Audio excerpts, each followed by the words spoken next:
Ne vakit aklımızın toplayacağımız da gelecek biz sabilerin, balalarımızın geleceği nasıl olacak?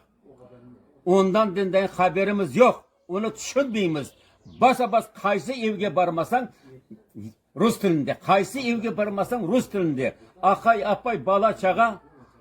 Bugün ben buna nege bardım. Camiye. Zıyan camisine bardım. Azbarda döndüğüm talebeler gelirler. 8. sınıfında var, 4. 5. bana böyle ballar gelirler. Son bir iki tane ballarçıkların talebelerini çağırdım da yanıma. Ballar dedim. Bu dedim, bu bina nasıl bina dedim. Bu kilise mi bu dedim. Aha.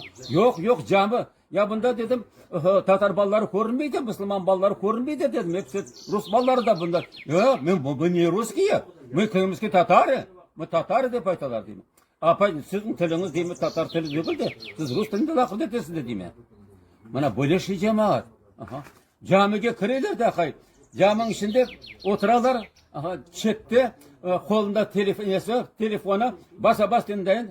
Aha, bir yaktan Kur'an okula. O dinden telefonda özünü keregin baka.